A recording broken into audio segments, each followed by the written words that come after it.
Welcome to the regular open session meeting of the Temecula Valley Unified School Board of Education on July 23rd, 2024 at 5:46 p.m. The board has been in closed session since 4 p.m. In attendance with the governing board, we have Mrs. Allison Barclay, Mr. Stephen Schwartz, and myself, Mrs. Jennifer Wiersma. Secretary to the board, Dr. Gary Woods, Superintendent, Mrs. Lene Anosibar, Executive Assistant to the Superintendent. And now I'd like you to rise for the Pledge of Allegiance. It will be led by our Assistant Superintendent of Human Resources, Frank Arce. Thank you. Everyone, please place your right hand over your heart. Ready? Begin. I pledge allegiance to the flag of the United States of America and to the republic for which it stands, one nation, under God, indivisible, with liberty and justice for all. Thank you.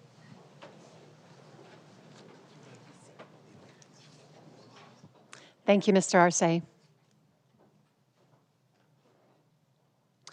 Items considered in closed session for action in open session. E-1A. I call for a motion and a second to approve the recommendation of the Administrative Hearing Panel regarding the following student expulsion matter. A, number 39125, suspended expulsion. Do I have a motion on the floor? Moved. Moved by Mr. Schwartz. Second. Second by Mrs. Barclay. Lene, would you please call the roll? Barclay? Yes. Schwartz? Yes. Wiersma? Yes, motion adopted, 3-0. Next, the readout of action taken in closed session. Closed session began at 4 p.m. The Board of Education took the following action in closed session.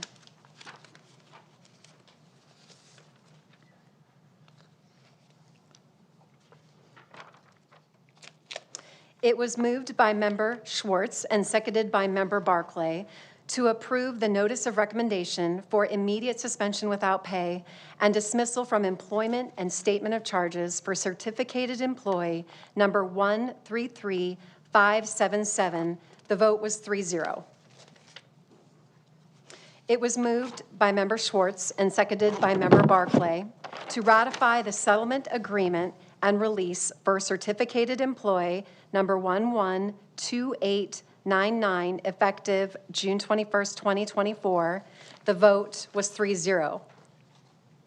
It was moved by Member Schwartz and seconded by Member Barclay to ratify the denial of the claim for damages YM dated May 14th, 2024. The vote was 3-0. It was moved by Member Schwartz and seconded by Member Barclay to ratify the approval of the settlement with MG and DG, claim number 624842. The vote was 3-0. It was moved by Member Wiersma and seconded by Member Schwartz to approve the settlement agreement for case number 202-405-0375. The vote was 3-0. It was moved by Member Schwartz and seconded by Member Wiersma to approve the settlement for case CVSW 2206798. The vote was 3-0. Moving on to public comments. The governing board welcomes public comments. This is the time for open session public comments. Public comments are allowed up to a maximum of 3 minutes per comment in the order received, to a maximum of 30 minutes per item for comments on agenda items or non-agenda items. For consent agenda item topics, a limit of 3 minutes will be allowed from one speaker. Unless the item has been placed on the published agenda in accordance with the Brown Act, there shall be no action taken. No discussion will be made regarding personnel issues in open session.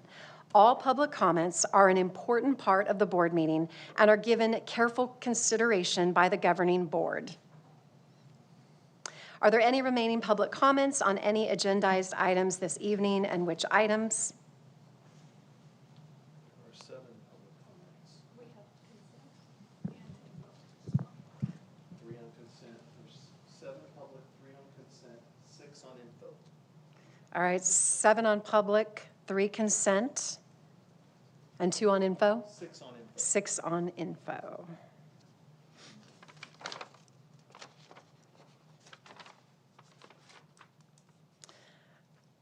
All right, for the consent calendar, all matters listed on the consent calendar are considered routine. Oh, all right, let's go right to public comments. How long would we like to How many are give? there altogether? 7?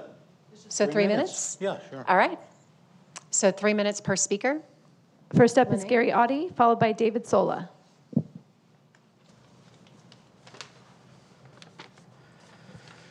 Dr. Woods, board members, staff.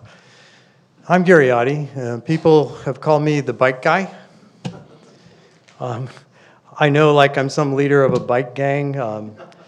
Actually, I would prefer safety guy.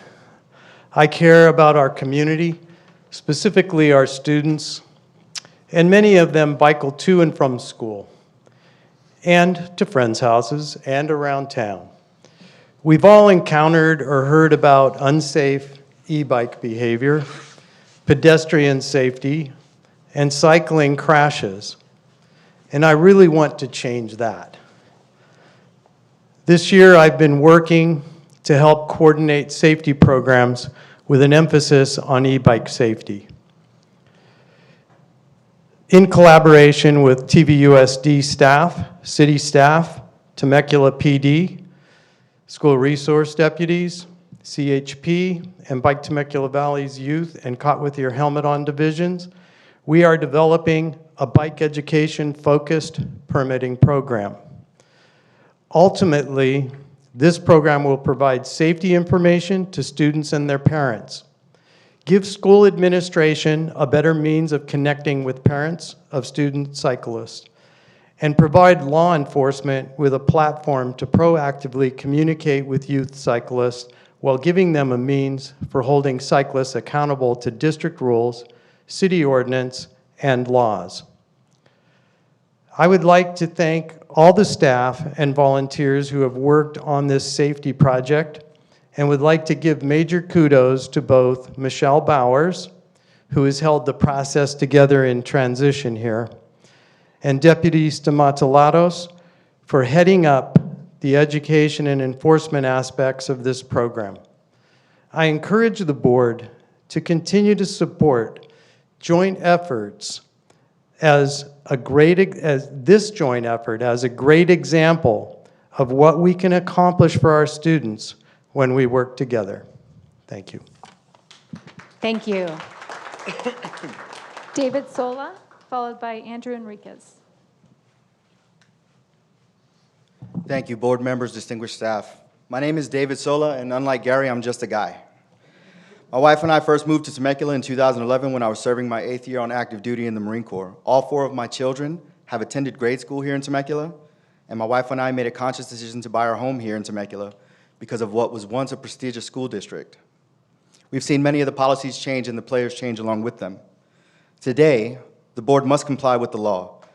It is not only the board's role, but their obligation to comply with the law without pride or prejudice. The outing policy must be rescinded to bring us into compliance, and further action is required to help parents understand the district's and, by extension, the staff's role in teaching our children. If your children came home with a broken leg or an open wound, you'd quickly take them to the doctor and follow the doctor's assessment. You'd trust the doctor's experience and take their recommendation for helping your child heal. As much as you love your children, I know you would not be able to unbreak their legs, and I would hope that you would not try to stitch them up yourselves. If my child showed up to school with these same sorts of injuries, I know without a doubt that every teacher at my children's schools would step up and get them the help that they need. My children have grown up and are growing up in this school district. Their teachers and school staff do an incredible job. When my daughter was facing bullying at school, which was negatively affecting her, it was that very school staff that followed existing policies and procedures and let us know so that we could get involved. Understand that this is the way the system works. Our teachers and staff have experience identifying issues and are trained on how to address them. We need to praise these professionals not only for teaching things that we are not qualified to teach, but also for dedicating their entire professional careers to the growth and support of our children. The policy needs to be rescinded not just because it's now against the law, but because our teachers are already prepared to help children when they need it. And as mandatory reporters, they have a sacred and legal obligation to protect our children from every potential threat and every potential injury, including the ones that we can't see. Thank you, Mr. Sola. Andrew Enriquez, followed by Jean Femia.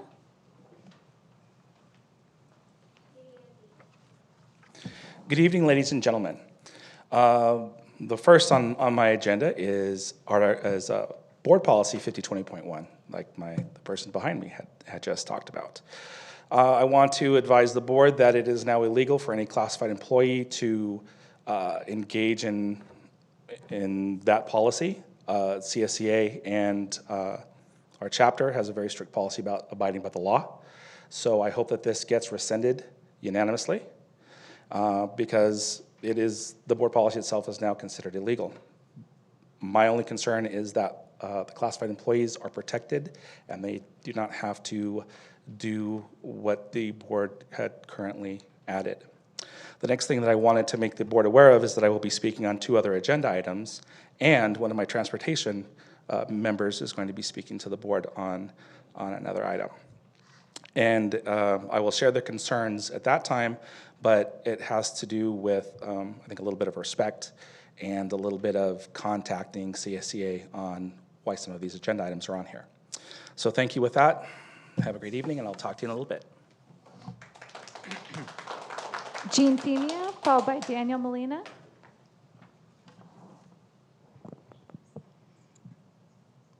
Good evening, everybody. My name is Jean Femia. I hope you're all having a great summer. But even though it's summer, tonight we're going to have a short math lesson. I hope you don't mind. It'll be quick.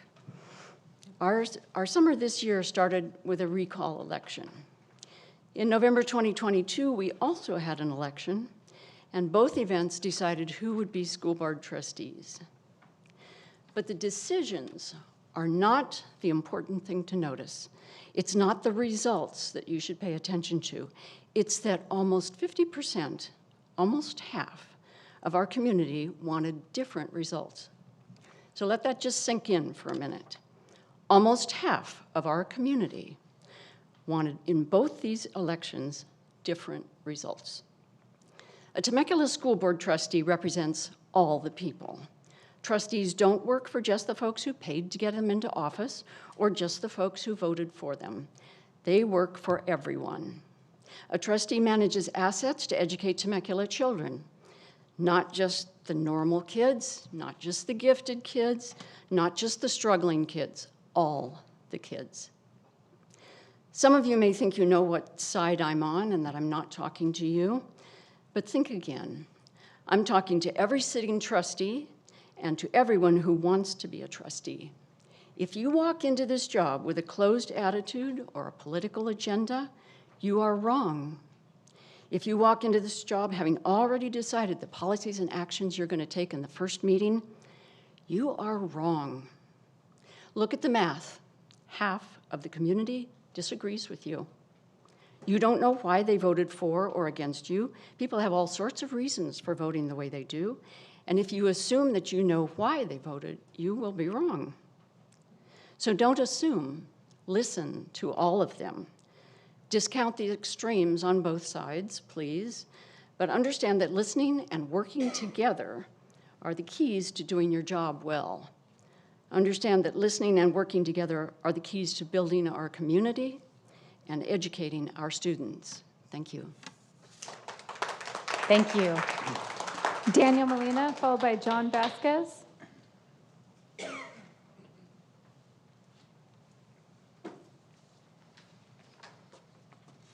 Good evening, board and staff members. I too am up here because I would like to know what our plan is as a district now that AB 1955 is passed into policy. Would like to know if we considered the impact that this is going to have, considering the climate of our district, how it's been, considering the chairman of Assembly Education Committee was quoted in saying that the reason for 1955 was specifically because of the Temecula School District. What is our plan to address the parents who have concerns? What is our plan to address the parents, make them feel comfortable and confident in what our teachers are doing and discussing in the classroom? I understand that this is a contentious issue, and I understand that some people call it an outing policy. I personally believe that this AB 1955 is a direct attack on parents, and I think this will result in chaotic results that we will see come forth over the next couple of years. And the policymakers are saying that it started here. So what is our plan to ease the climate as we come into this next school year? What is our plan to deal with the possible increase in disenrollment that we could be facing? I, for one, would like to know, and I would like to hear some explanations and a plan, because there are board members here who were the catalysts for this. Pro-Newsom board members who called it outing policies, who stated that parents in our district are abusive to children, which is an appalling claim, but now it has impacted us at the state level. On top of that, there's currently a lawsuit that was filed against the state in order to repeal AB 1955. So I would like you all to consider that also as you take action on our parental rights policy that was passed earlier this year. That's all I have. I'll be speaking on another agenda item later. Thank you very much. Thank you. I just want to issue a point of order and clarification. I can make one brief statement. Just so everyone in the room knows, AB 1955 becomes state law in January of 2025. Thank you. Next up is John Vasquez, followed by Upney. Hello, board members. I'm here to urge you to not comply with AB 1955. I believe parents are responsible for their children, and they should know what's going on with their children at the schools. And basically, I think that's basically what I have to say here. So I'm not really a public speaker, but I disagree with. If you do the math on everything, 50% of people voted, barely 50. It's not too far in between, but I'm just a normal guy.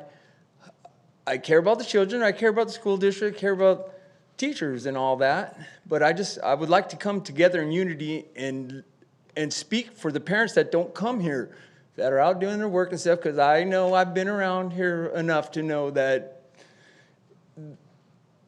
there's a lot of the school people here, and they have their talking points, but I mean, it's difficult for everybody to get out and speak. So I just felt like it was my duty as a parent, as a citizen around of the town and stuff, to stand up and speak. So once again, I'm asking you to not comply with that. I'm not a lawyer either, but I'm going to check into it and see the states or cities, they should have some kind of say and stuff. They don't have to, once again, I'm not a lawyer, so I don't know that, but I would like to find out, because we should be able to stand for right things, and it's just about kids, about parents, and some of the stuff that they don't want to talk about is being taught to young kids that shouldn't be exposed to that kind of stuff. We should have reading, writing, math, just things that were good. That's what I was brought up with,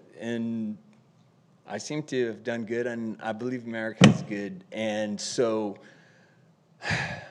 I'm just here to say, think about that.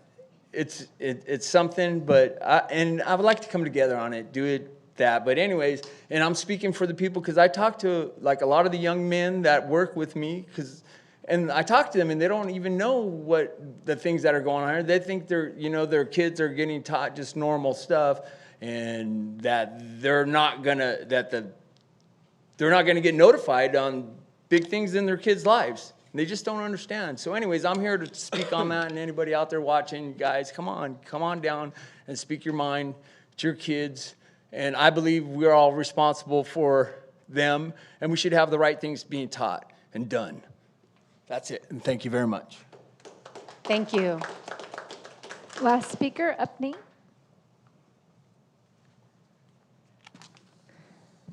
Good evening, everyone.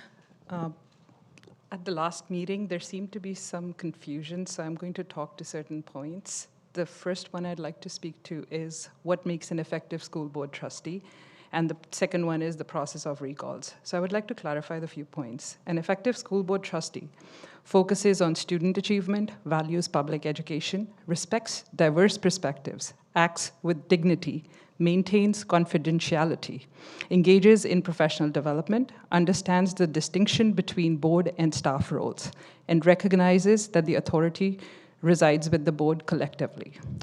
Coming to recalls, they're some of the strongest tools of direct democracy available to citizens. As California Constitution, Article 2, Section 1 states, all political power is inherent in the people. Government is instituted for their protection, security, and benefit, and they have the right to alter or reform it when the public good may require. We underwent a lengthy and a challenging process to recall a board trustee due to his unprofessionalism and fiscal irresponsibility. To provide context on the difficulty of this process, the data from 2011 to 2021 shows that only 15.5% of local recall attempts succeed, and 75% of petitions do not even make it to the ballot. To be clear, the trustee was not recalled because of his conservative or Christian beliefs, but due to his ineffective performance, incompetence, divisiveness, discriminatory behavior, unprofessionalism, and fiscal irresponsibility. To quote Ralph Waldo Emerson, "Let me never fall into the vulgar mistake of dreaming that I am persecuted whenever I am contradicted." Most individuals do not use technical loopholes to regain power for personal gain. However, the recall trustee consistently demonstrated a lack of decency. We should let the voters decide if they want to trust someone with a history of breaking trust and abusing power.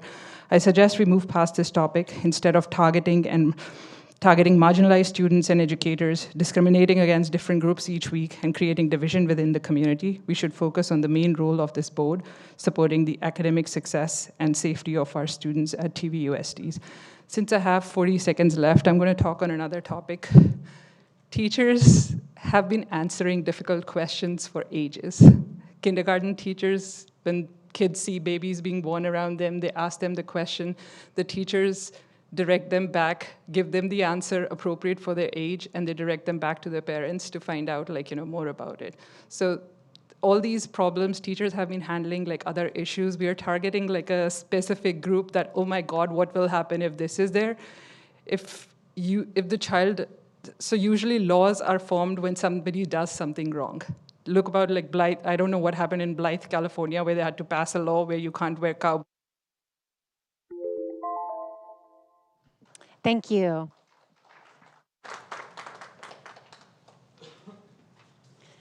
All right, we're moving on to the 3 consent speakers. Welcome, we're glad you're here.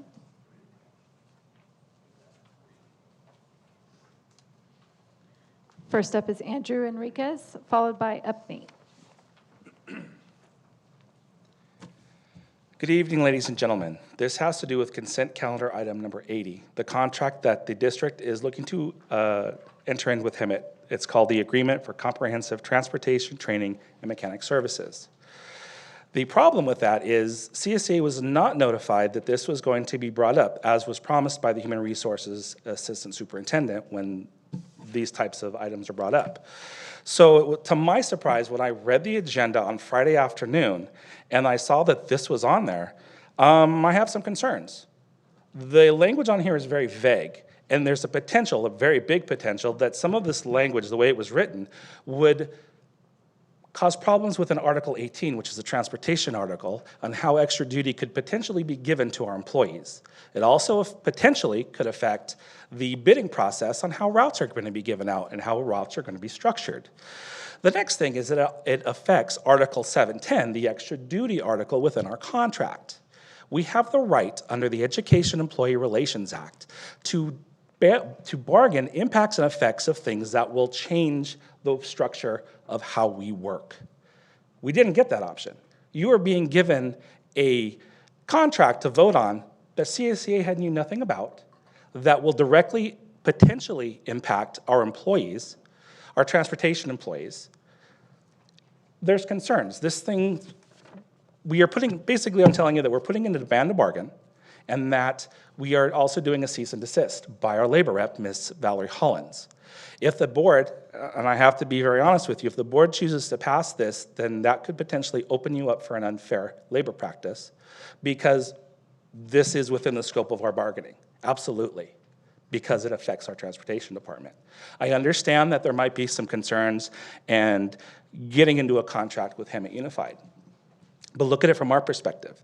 The language is very vague on how often the district will implement some of these things, like activity services, which is field trips, or fixed home to school routes. Automatically, we look at that and say, oh my gosh, what's going to happen to some of our drivers? We look at the driver training and instructor services. We only have one driver trainer, we should have two. We just recently gave them gave that job description a raise. We still can't get one. So, you know, and then we have to have this discussion about our mechanics and the mechanics that are going to be doing services on the road. The language, like I said, is very vague. It was not brought to our attention. And again, this is something that we have a demand to bargain because it's impacts and effects, which is guaranteed to us, again, under the Education and Employee Relations Act. So I urge you guys to vote no or put it on hold until we sit down and have a discussion with the district. Thank you. Thank you, Mr. Enriquez. Next up is Upneat, followed by Mark. I am talking to the consent calendar item 5, the warrant list. I again see 2 items for Board of Education, legal fees for $10,000 and $20,000. These are 2 items are specific to the Board of Education and not for special education facilities or the superintendent or HRD. Could you please provide more information on why the board requires so many legal services? Without context, it might give the impression that our school board is excessively reliant on legal counsel. I have been unable to identify any legal services attributed specifically to the previous board. Did some reporting requirement change, as these don't seem to be typical expenses for most school boards? Another item that caught my attention was the Force One security services for the TMS voting location for $1,000. Is this also a typical, because I could not find anything for security services for prior election. I thought ROV's responsibility is to hold the elections, not for the school board. Thank you. Thank you. Mrs. Lash, I'm going to call on you for a point of order and clarification with the legal issues. I know you can make a short statement, so if you could speak to that, I know that would be helpful.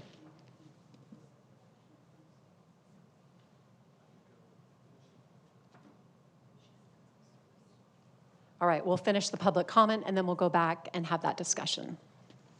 Last up is Mark.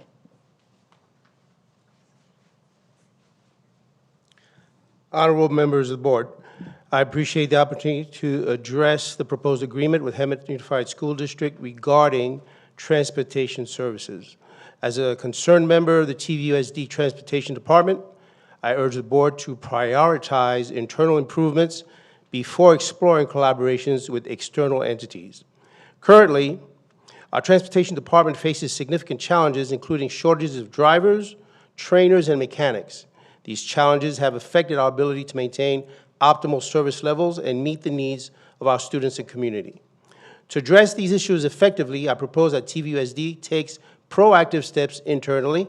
We need to implement robust recruitment strategies to attract qualified personnel, enhance our training programs to ensure our staff is well prepared, and streamline operational efficiencies to improve service delivery.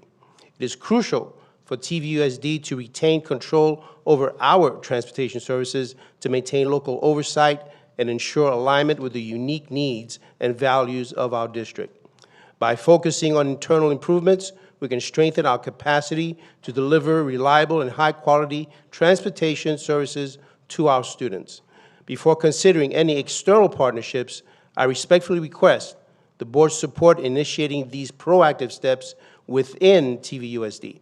This approach will allow us to optimize our resources, enhance service delivery, and demonstrate our commitment to fiscal responsibility. Moving forward, our vision is to build a solid foundation within our transportation department, addressing areas that require improvement and leveraging our strengths. This strategic approach would position us to effectively serve our students and community without immediate need for external collaborations. In conclusion, I urge the board to prioritize internal improvements within TVUSD's transportation services. Let us take proactive steps to strengthen our operations before exploring potential partnerships with Hemet or other external entities. Thank you for your attention and consideration. Thank you. All right, that's all the public comments, so can we throw that to you, Mrs. Lash, just to briefly discuss the warrant list item with legal? Would you like to pull or table an item as well within the consent list, having heard the comments?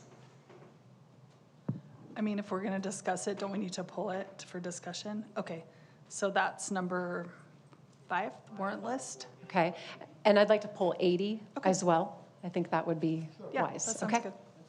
Do we need to vote on pulling it, like a motion, formal motion? Okay. All right, I move to go ahead and pull number 5 and number 80. Do I have a motion on the floor? Second. Did you first and you second? moved. I'll move it. And you Mr. second. Schwartz, second. did. All right, all in favor, say aye. Aye. Aye. Aye. All right, motion carried 3-0. Okay, so in regards to the warrant list, it's a good time as a reminder to talk about what this agenda item is. So as a public entity, we're legally required to encumber funds as a school district. And what encumbering funds means is we're setting aside those dollars so that we don't overspend.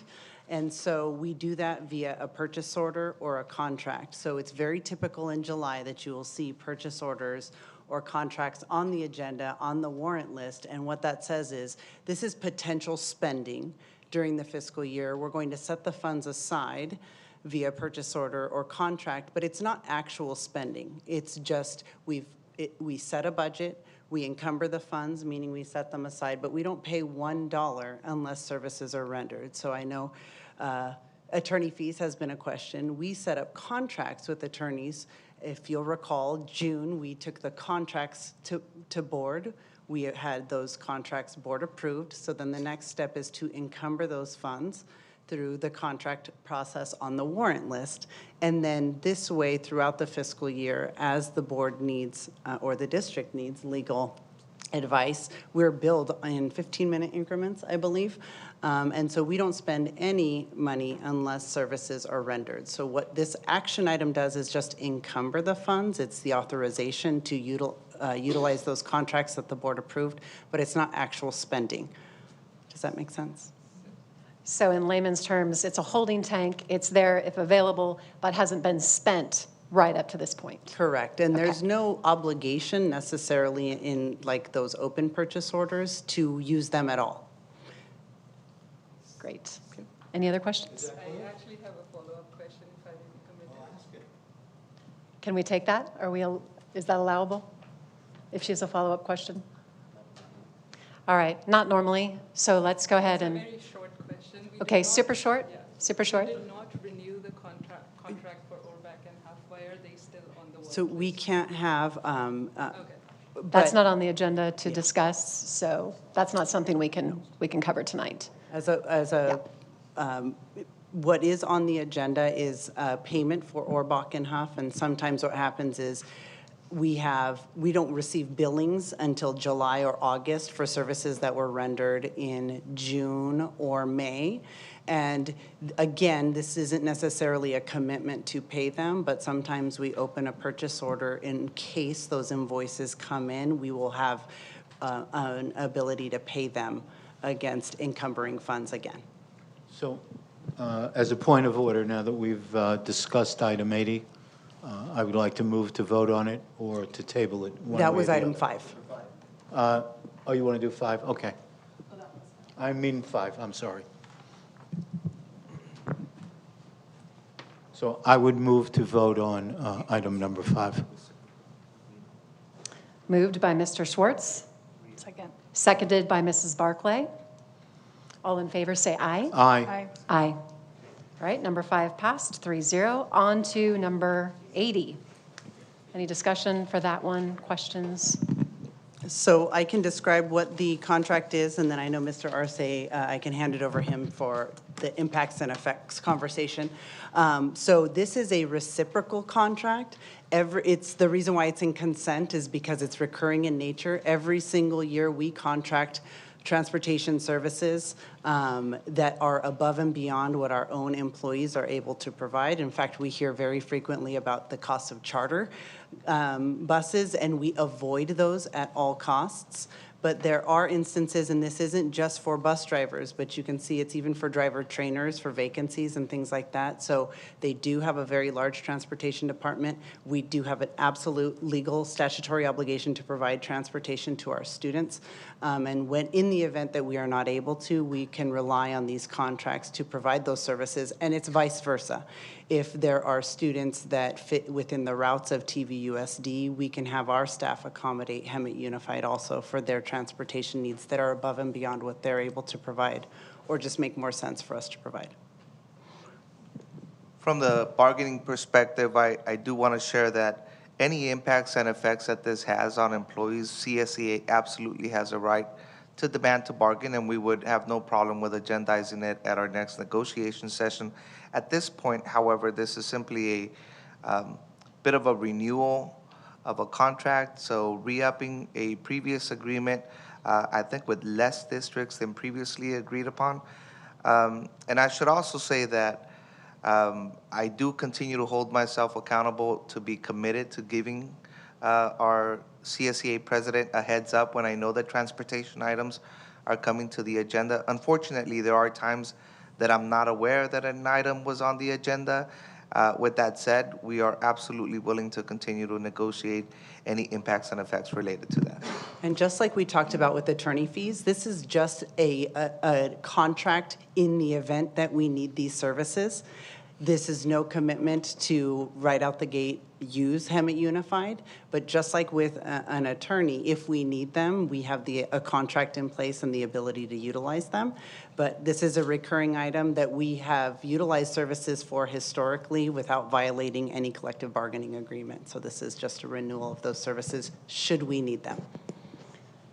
So in light of these things, and honoring the comments that were here tonight, Mr. Arce, I'm hearing you say it would be fine to table that until August, have further discussions and so forth, and come back? My recommendation would be approval of the contract with the understanding that we will negotiate any related impacts and effects at our next negotiation session. So there's no issue that couldn't be negotiated with this pass of the renewal? Again, if it impacts or it affects our employees, it's definitely something that's subject to bargaining, and we could do that at the negotiations table. And do you see it problematic to wait? Is there a clear definitive? The reason with why- school starting? Yeah, exactly. We would want this in place with the beginning of school. There was mentioning of driver shortages and needing to hire staff. So if there's a vacancy that we cannot accommodate, we're going to need these contracts in place to transport our students. Okay. Other questions? I mean, because, and I think you've said this, but if we don't have a contract and there's a day where we don't have enough, we are not able to reach out to someone else because we don't have the ability to pay them without a contract in place. Okay. Is Hemet Unified the only other district that we contract with, just out of curiosity? This is the only one that we have for this coming fiscal year. We have filled a significant number of vacancies and have had great success with that, converting van drivers to bus drivers. I think we've had at least 10 so far, so we've filled a significant number of our bus driver vacancies. So at this point, we're hoping that Hemet is the only one we need. We have used Lake Elsinore in the past, and I believe, I believe there have been others, but as of now, we're thinking that we'll just start with Hemet and see how it goes. Okay. Other questions? No, I would just say with the assurances that Mr. Arce gave that he will negotiate any effects on our employees with CSEA, then I would vote to approve it, but I just want to make sure that that's understood. All right, with clarification there and understanding, discussions can continue. I'd like to call for a motion to go ahead and pass number 80 on the consent list. Moved. Moved by Mr. Schwartz, Second. seconded by Mrs. Barclay. All in favor say aye. Aye. Aye. Aye. Motion passes 3-0. And now we'll go back to the remainder of the consent list. So items 1 through 4, and then we'll take 6 through 79, and is that the end? Oh, and then we've got 81 through 84, just a very light list tonight. So, all right, so those are the numbers. Give me 1 second here. All right, so with those specific groups, do I have a motion to go ahead and pass the remaining items on the consent list? Moved. Moved by Mr. Schwartz, Second. seconded by Mrs. Barclay. All in favor say aye. Aye. Aye. The rest of those pass with a motion 3-0. Thank you. Okay, so we are going to move on to the action items. The first is the curriculum adoption, the creative curriculum for preschool. Is there any discussion right from the top on this? I mean, my only comment would be that I think we've been informed all along the way in our Friday updates about the process, and I think it sounds like it's been a really thorough process, and I appreciate they were able to provide me with a copy, and which I want to be in preschool. It looks amazing. The online, I mean, maybe I'll just hang out there, I don't know. But the online portion was extremely robust, very impressive how they can create lesson plans. And I mean, I think about when my kids went to preschool, it was like nothing like what these kids are able to access. And the resources for teachers it was incredible. Anyway, I got really excited looking at it, but, and it sounds like a really great process, and a lot of people were involved, and it was available for public viewing. And so I'm excited about it. I think it will be a good move, and appreciate all the work that's gone into that process.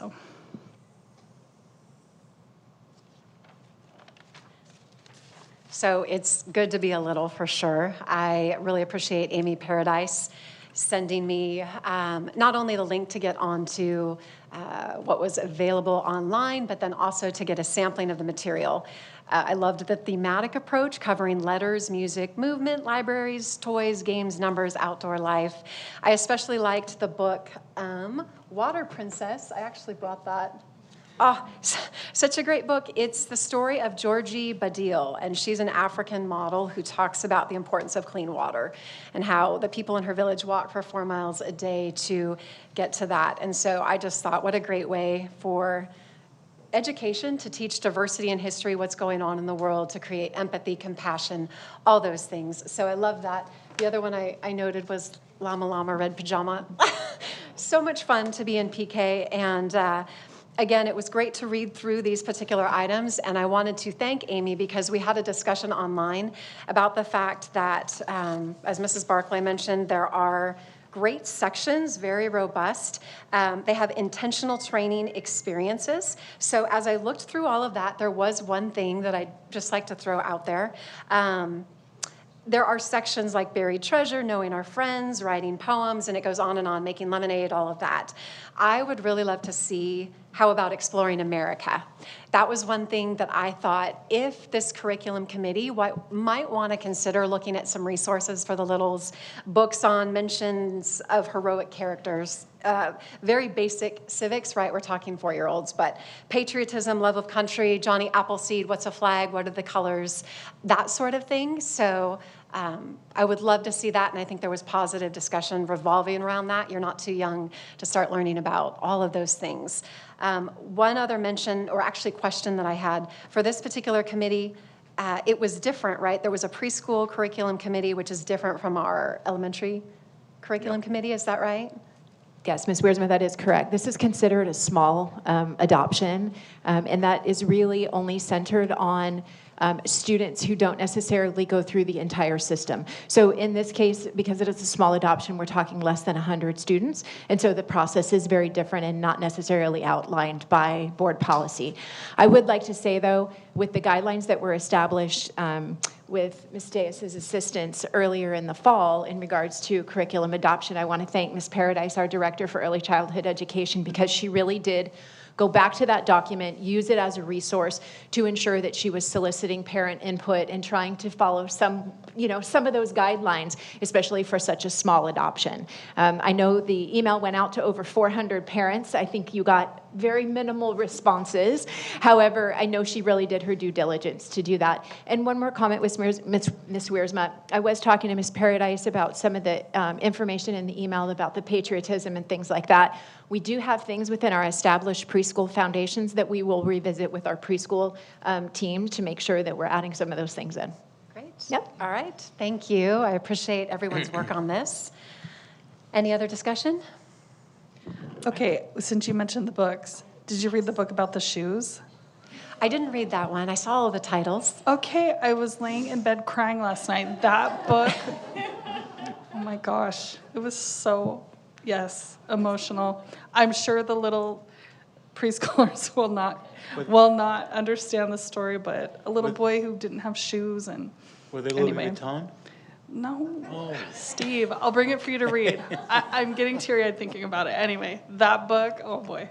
But it was a great book. It taught so much what you're talking about, empathy and giving and sharing and understanding other people's situations. He didn't have shoes, and the school gave him shoes, and he really didn't like them because they were like baby shoes. And anyway, it's a very heart-wrenching story. Wonderful. All right, so with all the warm fuzzies flowing, I call for a motion and a second to approve the curriculum adoption for the Creative Curriculum for Preschool, Guided Edition 2020, published by Teaching Strategies. Do I have a motion? Moved. Second. Moved by Mrs. Barclay, seconded by Mr. Schwartz. Lene, please call roll. Barclay? Yes. Schwartz? Yes. Wiersma? Yes, motion adopted 3-0. Thank you. Okay, moving on to the revised classified job description, maintenance worker 5. Thank you. I looked at B. It's 5. 5, locksmith. Any discussion on this one? No. All right. I call for a motion and second to approve the revised classified job description, maintenance worker 5, locksmith, pending CSEA 610 approval and chapter ratification. I'd like to so move that with a second. Second. Second by Mr. Schwartz. Lene, would you please call the roll? Barclay? Yes. Schwartz? Yes. Wiersma? Yes. Thank you, Lene. Motion adopted 3-0.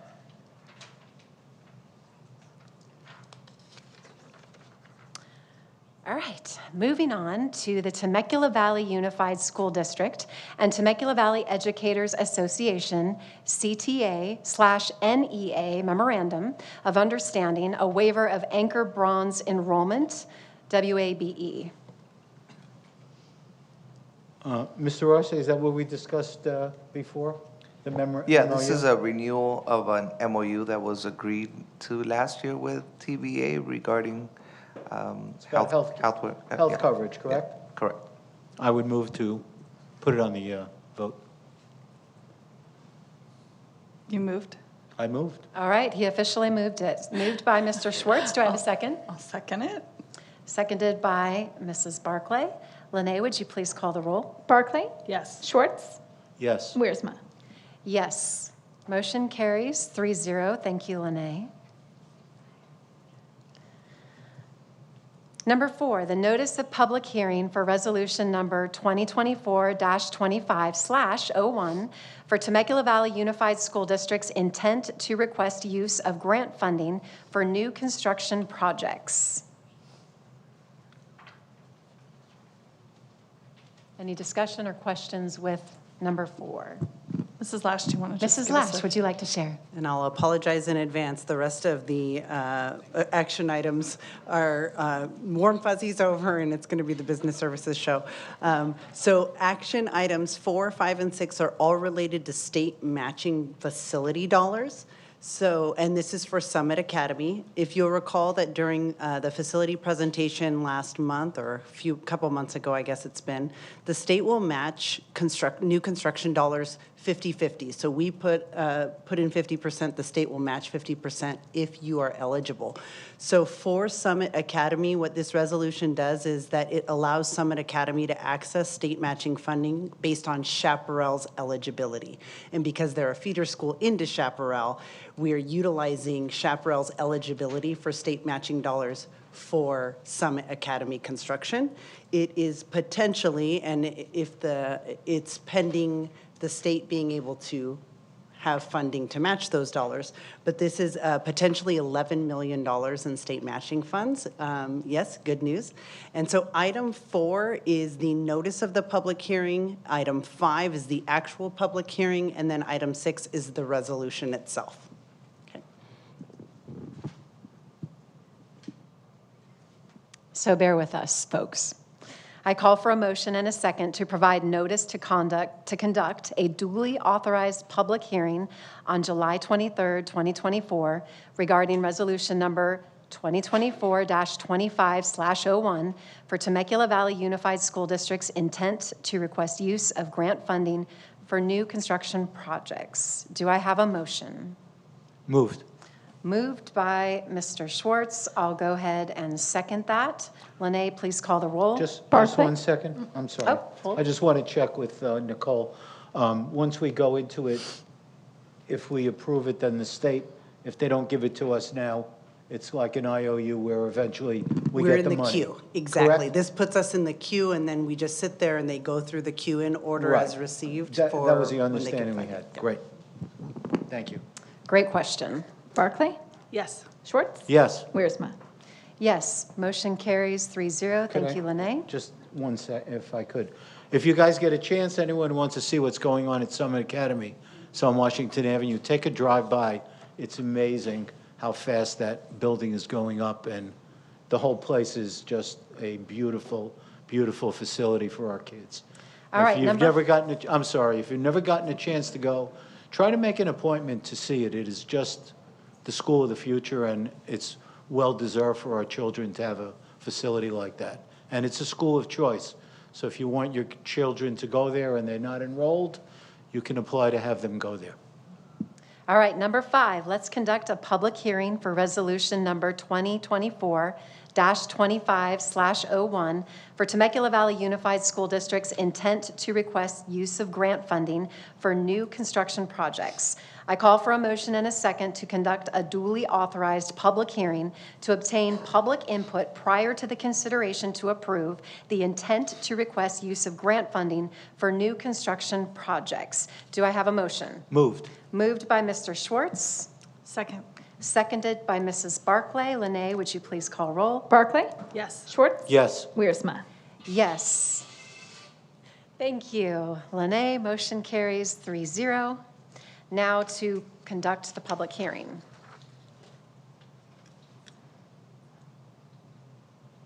This is the time and place designated for the public hearing regarding resolution number 2024-25/01 for the Temecula Valley Unified School District's intent to request the use of grant funding for new construction projects. I declare the hearing now open at 6:40 p.m. Is there any further discussion needed from staff? No? Is there anyone who wishes to comment on resolution number 2024-25/01 for the Temecula Valley Unified School District's intent to request the use of grant funding for new construction projects?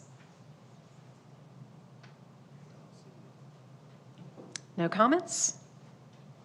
Declare it closed. All right, if there are no comments, I will declare the public hearing closed. Public hearing end time, 6:41-ish. All right. Number 6, Resolution number 2024-25/01 of the Governing Board of the Temecula Valley Unified School District's intention to request the use of grant funding for new construction projects. I call for a motion and a second to adopt resolution number 2024-25/01 of the Governing Board of the Temecula Valley Unified School District's intent to utilize grants for funding new construction projects. Do I have a motion? Moved. Moved by Mr. Schwartz, Second. seconded by Mrs. Barclay. Lene, please call roll. Barclay? Yes. Schwartz? Yes. Wiersma? Yes. Motion carries 3-0.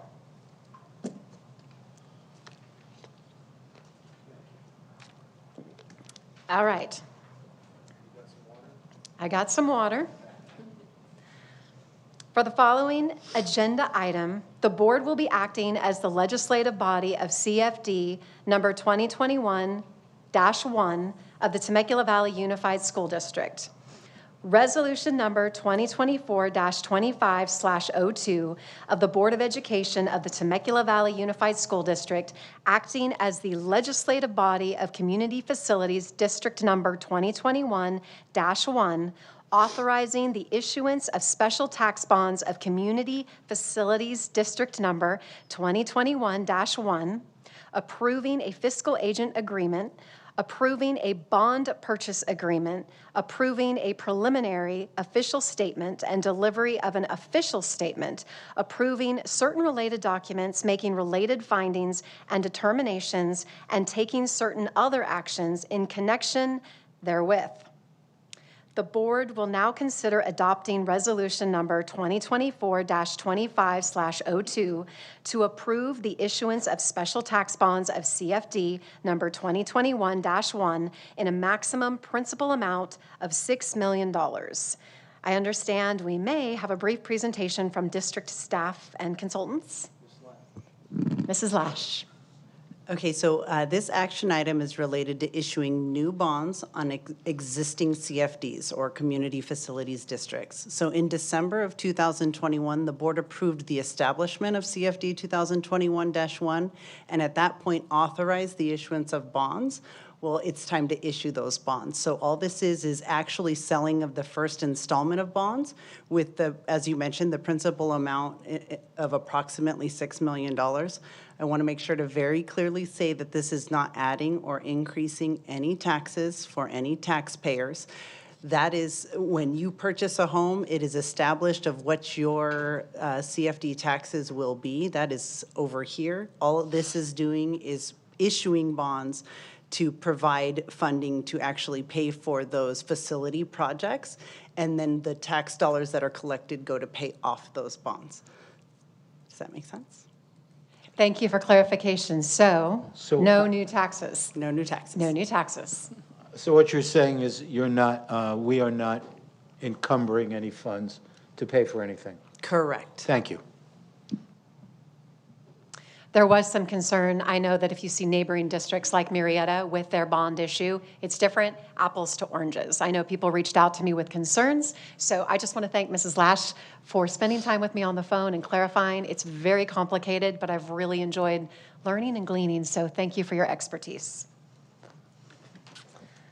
I call for a motion and a second to the Board of Temecula Valley Unified School District, acting as legislative body of CFD number 2021-1, to approve resolution number 2024-25/02, authorizing the issuance of the Community Facilities District number 2021-1 of the Temecula Valley Unified School District Special Tax Bonds Series 2024 in an aggregate principal amount not to exceed $6 million. Do I have a motion? Moved.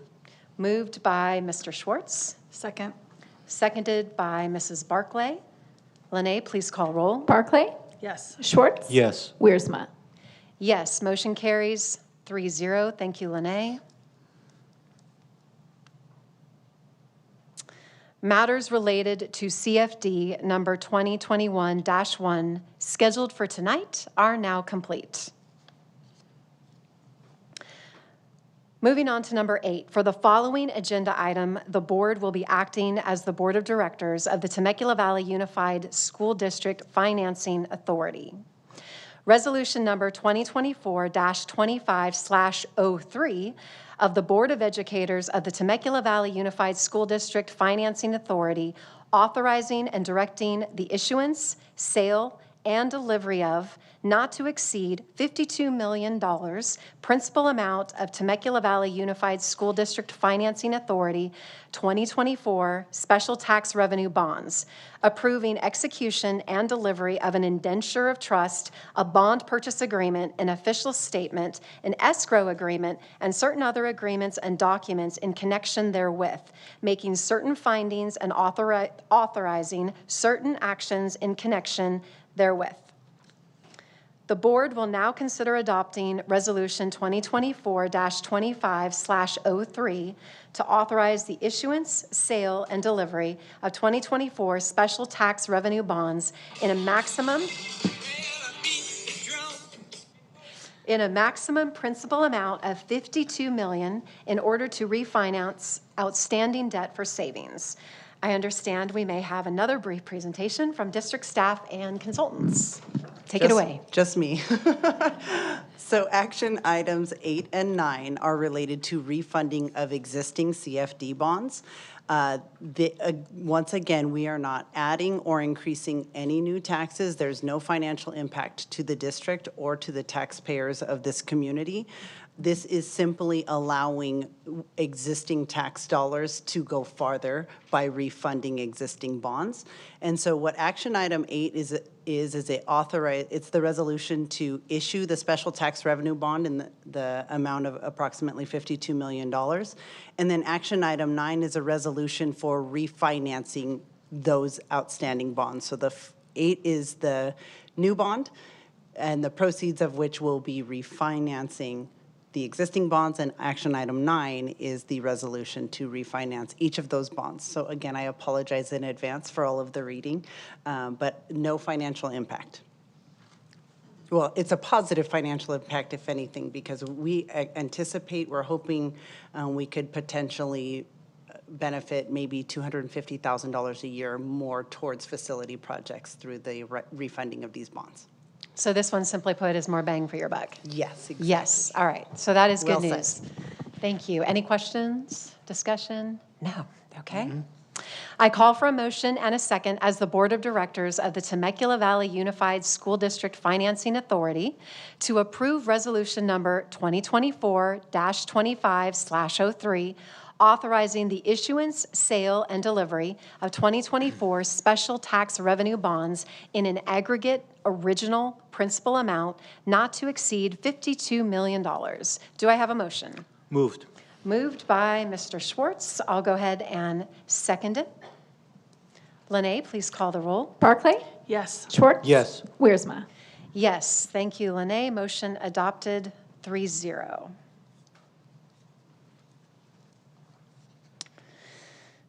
Matters related, the Temecula Valley Unified School District Financing Authority are now complete. For the following agenda item, the board will be acting as the legislative body of CFD numbers 2000-1, 2002-1, improvement area number 2, 2002-2, 2003-2, 2004-1, improvement area A, 2005-1, 2002-1, improvement area number 1, and 2005-1H of the Temecula Valley Unified School District.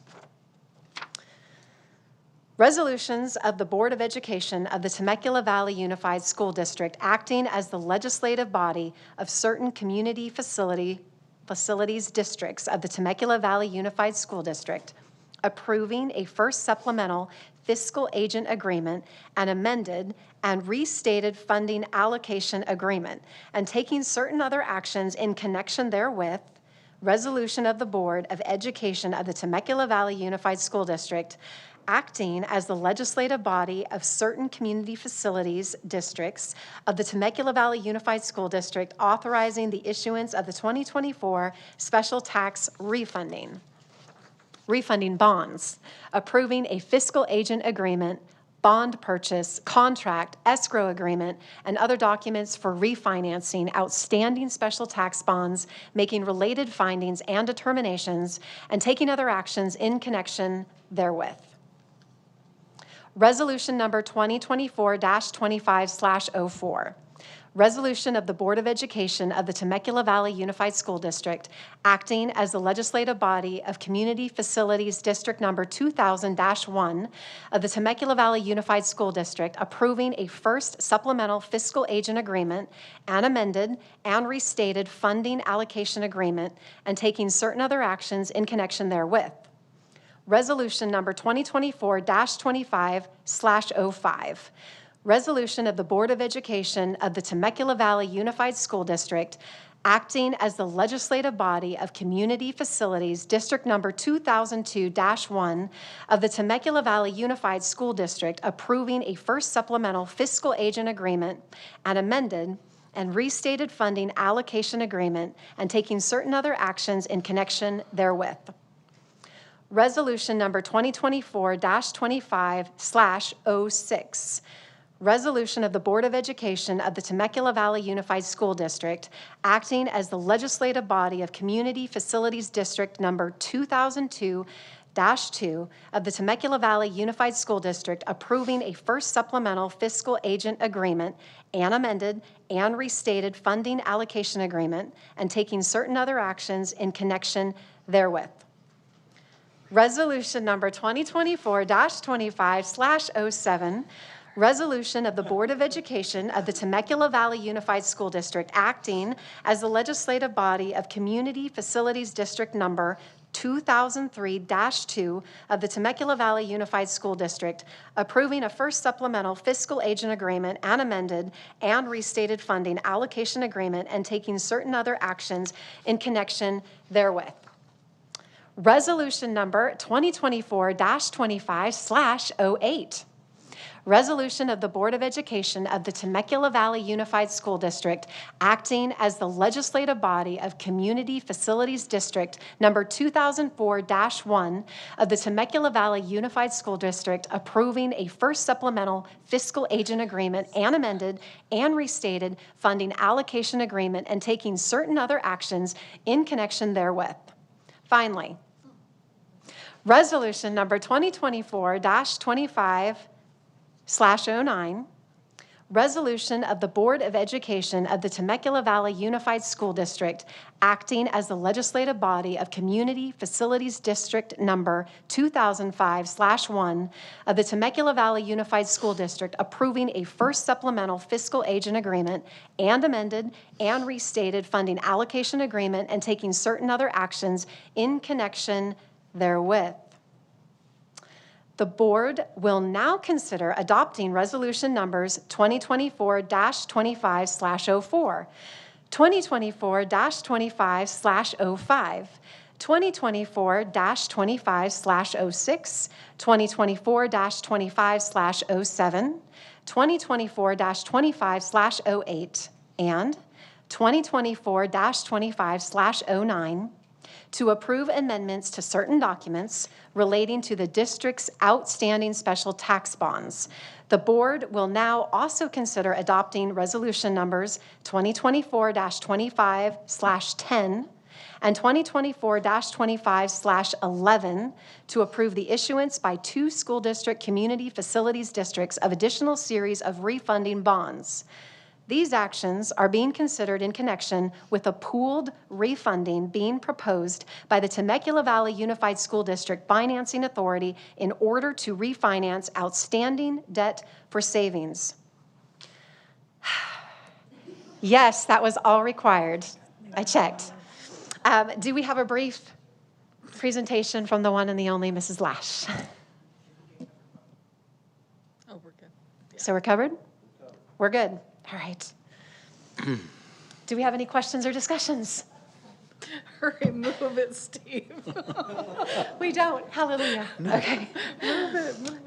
I call for a motion and a second as the Board of Temecula Valley Unified School District, acting as the legislative body of the community facilities districts listed herein, to approve the resolutions listed herein. Do I have a motion? Yes.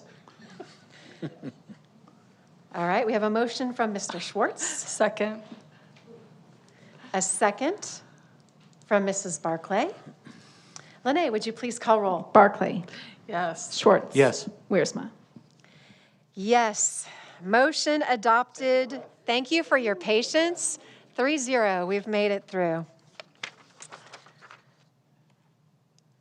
All right, matters related to CFD numbers 2000-1, 2002-1, improvement area number 2, 2002-2, 2003-2, 2004-1, which is improvement area A, 2005-1, 2002-1, improvement area number 1, and 2005-1H of the Temecula Valley Unified School District are now complete.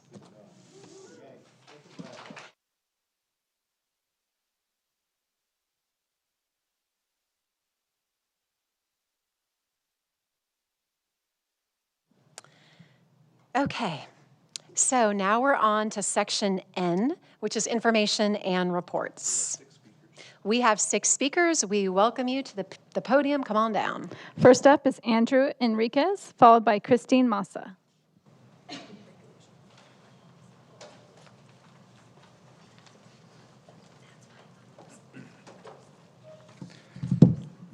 Good evening, ladies and gentlemen. I am here again to inform the board that Board Policy 4030, Board Policy 4218, the dismissal and suspension disciplinary action, have to be negotiated with CSEA as it is embedded in our contract under Article 22.1, the right to discipline. Before the first reading, this should have been brought to our attention so you would be fully aware of how the terms and conditions are to be changed and how we were to understand those terms and conditions. One of the outlying terms and conditions is a section in there about specifically classified employees with regards to releasing from probation. The language has changed, the one that you'll be reading tonight, that says that they can be released without cause. Now, to give you a little bit of history on that, being released without cause generally is what we understand to have been done when somebody is released from probation. However, the district has a long-standing practice contacting CSEA, giving the employee a evaluation, and telling them why they're being dismissed. So there is a practice currently that they give cause for termination or for release from probation. Some of the language in here specifically says they're being released without cause. That is a change of practice. That is a demand, that is a right for us to bargain that type of effect. So I'm giving you a heads up before whenever the adoption takes place, this is the first reading. And then there's also a section in there that talks about employees that are egregiously charged. So we need to know what the term district agrees what egregious is. And then they will be moving forward if a student is a witness to this, that it will go before an administrative law judge, and the administrative law judge will give a binding decision. Currently, we do not have binding arbitration within discipline in our contract. So there's another change. These things need to be bargained because it directly affects our contract. And here we are again, another issue that needs to be bargained. I don't know what to tell you. We went through this process with 5020.1 as it was a change to the discipline process potentially when it was adopted and the AR policy was adopted. So I'm asking you guys to find out why we weren't heads up on this, why we haven't sat down and talked about it, and if the reason is this was only the first reading, we still need to make sure that you guys are reading things that are gonna be current so it's not happening again. And just to let you know, we have a bargaining session on the 27th of August, which is the next day you guys are having your second reading. And there's not gonna be enough time because it's a short bargaining session, a half a day. So Board Policy 4030, non-discrimination in employment. But the biggest one, because both of these this is referenced, is 4218, specifically referenced in Article 22 with regards to discipline. All right, thank you, Mr. Enriquez. We appreciate it. Next up is Christine Massa, followed by Jean Femia. Hello, board and staff. As I was reading through the proposed changes to board policies, I was surprised there were no proposed changes to policy 5020.1, the parental notification policy. Now that AB 1955 has been signed by the governor, the changes made to the policy in August, specifically subsections 1A and 1B, will be a violation of state law as of January 2025. Why not be proactive and take care of the policy change now? With regard to policy 9323, I believe there are measures board members can take to ensure the meetings are not prolonged so they organically end before 10:30 and should be included in the policy, such as 1, not riling up outside agitators on Instagram and discouraging those who have no vested interest in TVUSD from taking up valuable speaking time. 2, putting a time limit on board member comments, just like public comments, and not allowing 8-minute meandering, self-serving, and in some cases slanderous diatribes. Vetting all agenda items are properly placed on the agenda. Running the meeting according to the Brown Act and Robert's Rules of Order. And as a point of order, Jen, you cannot respond to public comments. Your job at that time is to listen and not to speak. I'd also reiterate the point that board members not be able to abstain from voting because they haven't done enough research or they just don't want to vote. Its members have a duty to vote on issues before them. Don't waste everyone's time. I'd also like to suggest regarding Board Policy 5131.2 about bullying be extended to apply to parents of students as well as students of staff. And I can provide examples of why, if needed. Mr. Arce has them. And with regard to the remaining proposed policies, I fully support Policy 9150 regarding student board members and Policy 4218, the addition protecting an employee's private exercise of personal beliefs and activities, including religious, political, cultural, social, or other beliefs or activities or lack thereof, and that those won't be grounds for disciplinary action against the employee, like suspending a teacher. I support that our staff and our teachers are able to express those things privately. Thank you, and I hope you'll take all these into consideration. Thank you, Mrs. Massa. Jean Femia, followed by Daniel Molina. Hello again. I am pleased to see the changes in Board Policy 1330, use of school facilities. The changes say that the district should encourage and assist community groups who want to use school facilities for reasonable purposes, even on days when school is not open. I remember when schools were an integral part of the surrounding neighborhood, and you could go jog on the athletic track after school, you could play basketball with your kids on the school grounds, you could take a woodworking class or a language class in the evening. When families and individuals have regular interactions like this with their neighborhood school, they feel a connection. They have a real stake in making sure that the school is well kept and everyone is safe there. People who use the school will help care for the school.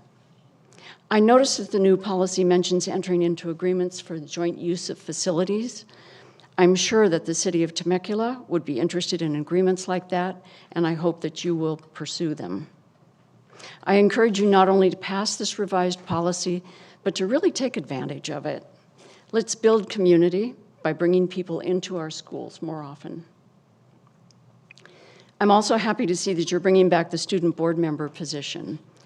When we had student board members in the past, it's been helpful to hear the points of view they bring from their fellow students. It's good for the students and it's good for the board. Everybody learns a lot. So I encourage you to pass Board Bylaw 9150 as well. Thank you. Thank you. Daniel Molina, followed by Emil Barham.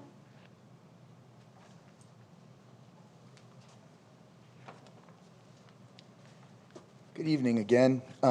First, I'd like to talk about board conduct. Today, we already had somebody stand up and shout out their unsolicited opinion and just stand up and ask a question. And while that's not a problem. When this was a packed house and people did that, it breeded a lot of chaos in this room, and it wasn't allowed, and none of us wanted it. I think at one time Mr. Schwartz even stood up, and I was agreeing with him, and he thanked me for agreeing with him to calm the room down. So even though there's not a lot of us here, I would like it if we just kept the standard straight across the board. I'd appreciate that. The other thing I wanted to talk about is Bylaw 9270, conflict of interest. So we just recently had a recall election that cost the district a lot of money. And I think there was a lot of conflicts of interest, and I would urge you to consider everything inside of that portion of this. For example, TVA funded a lot of the recall. And if you speak to a lot of people in our community, teachers who left TVA during the recall, they will tell you that they felt like that was inappropriate. How is that not considered a conflict of interest? There was a large, significant amount of money donated by the CEO of the TCI curriculum that we hired and we brought on to the recall. How is that not a conflict of interest? This is essentially taxpayer dollars that are going into these organizations and these groups that are then being funneled in to recall a legally elected board member. I mean, we keep hearing this concept where this board seat isn't political, but it's on my political ballot in November. So it very much is political, and I would like you all to consider the wording in the conflict of interest portion specifically, because the first sentence says, the board a desire to maintain the highest of ethical standards. Now, ethical standards is defined as principles that guide a person's conduct and promote fairness, good behavior, and trust. Now, how can we be talking about this when we've had board members colluding with the PAC in order to initiate this recall? How does that promote fairness, good behavior, and trust? When we sit in these seats, we're supposed to be completely unbiased, and like Jean said earlier, we're supposed to represent everybody, the entire community. So I would urge you to reconsider the verbiage in there, and I would like to see something that keeps board members working as a team and makes it so board members cannot go off and then essentially work against our entire system that kind of tore it down over the past year and a half. That's all I have. Thank you very much. Have a good evening. Thank you, Mr. Molina. Emil Barham, followed by Upney. Good evening, folks. Good evening, board, Dr. Woods, executive staff. My name is Emil Barham. I want to talk about student discipline tonight. Teachers are having a lot of issues all across the country with student discipline. And I've been out in the community talking to a lot of people, and there are some discipline issues here in Temecula as well. We have discipline policies, but it seems as if, from the feedback that I get from the community, that we're not following through with consequences when students violate the rules in the schools. It seems as if the philosophy is, and I've seen this before in my own experience, that if a teacher sends a student to an administrator, they're back in the classroom in 5 minutes. And like I said, I've seen that from my own experience before retiring in 2021. So my philosophy has always been, from all of my years of experience, is that consequences deter behavior that is not acceptable in a student. But after that consequence, okay, is executed, there is restoration, and there is forgiveness, and there is a clean slate. And I would urge, with your discipline policies in general, because they're going to come out and we're going to start a new year, we need consequences, and the community is asking for consequences. I spoke to a woman today. Her home is right up against one of the middle schools, and she told me some of the things that these kids are running around saying with her elementary age kids in the in the House because they hear it. I can't even say what it is here. I can't even speak to those things. But the teachers on the grounds say, stop saying those things near that fence because we're going to get complaints. Instead of saying, stop saying those things and reprimanding those kids for saying those things. And this is not the only thing that I hear. There's disruptions in the classroom. And if you have to hear the same things that I'm hearing. And if you're not, then you're not connected. But we need consequences. We need consequences. We need restoration. We need forgiveness. Because without consequences to discipline, no behavior is going to be deterred. Thank you. Thank you, Mr. Barham. Last up is Upney. So the first bylaw that I'd like to talk on is 9150. I'm really pleased to see this agenda item of a student board member. I have been impressed by the various student speakers who have spoken eloquently on the issues that affect them. This is an excellent opportunity for adults to demonstrate to students how to practice civility when disagreeing with someone. This will be a great opportunity for these students to represent their peers' voices and participate in their local government. It should be done swiftly so multiple high schoolers can experience this. I had a quote, the best way to predict the future is to create it. So giving these kids this opportunity would really help them become better leaders for tomorrow. And there is the board bylaw 9124. I have some concerns about the policy of individual board members seeking legal counsel. As mentioned previously, I don't see a need for contacting lawyers individually for board matters unless absolutely necessary. Our legal expenses are already high due to trustees contacting the legal counsel frequently. There have been instances of poor judgment in this area previously, so I recommend that the board engage lawyers only when there is a majority agreement. The next one I have is the conflict of interest, the board bylaw 9270, and I am going to be presenting the other side of the argument. There was a PAC that funded and got certain board members elected. One has left, one has been recalled. And there was a lawyer that donated to that PAC, and then suddenly the board passed a policy, and then the same firm gets hired without any discussion, and they're granted a contract. We don't know how much they're going to end up with. I'm talking about advocates of faith and freedom, if somebody isn't catching my whiff. So then we have another board member who is being recalled, prior political operative campaigned for him, and the political operative's husband has a contract with the school district. That is definitely a conflict of interest, maybe not directly. I think the language needs to spell it out. It is really unfortunate. Like, it used to be common sense to avoid this kind of a quid pro quo, but it is unfortunate that we have to spell out these instances, but please consider these past scenarios where the recalled board member has shown a lack of integrity when you're writing this new policy. And thank you for giving me the permission to ask a question that clarified really well. And I would suggest, somebody said this to me a long time ago. This is a quote from Jungle Book. A courageous heart and a polite tongue will carry you through the jungle. You can really get a lot done that way. Thank you. Thank you very much.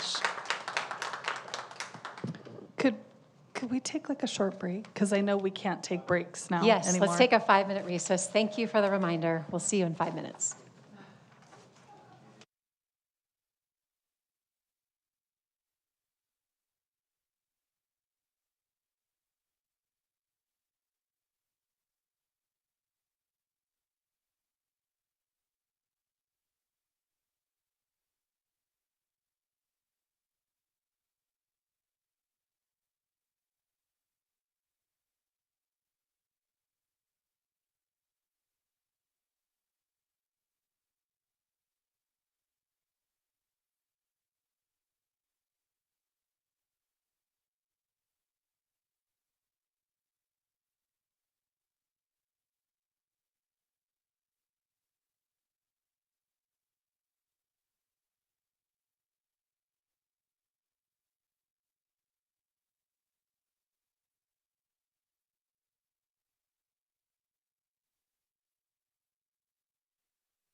All right.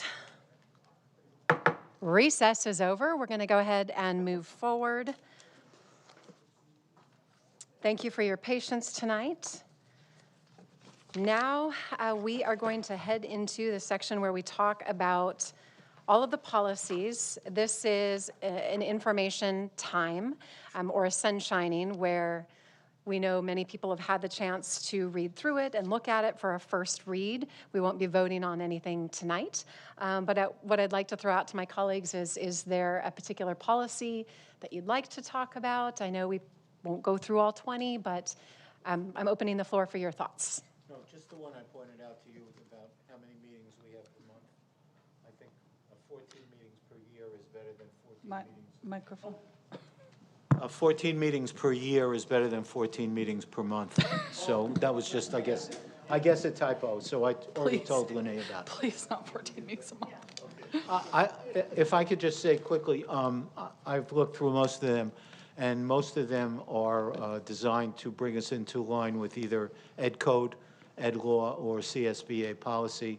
And I would appreciate if anyone has anything that they want to, talk about, you could email me, or we will bring it back when we vote on them. We don't want to really go through every one tonight unless there's something that someone thinks is really particularly that needs to be talked about. Thank you. Yeah, I was just going to say that, I mean, like Mr. Schwartz mentioned that most of the changes, you can kind of see they're color-coded, so if they're required, they're basically non-optional.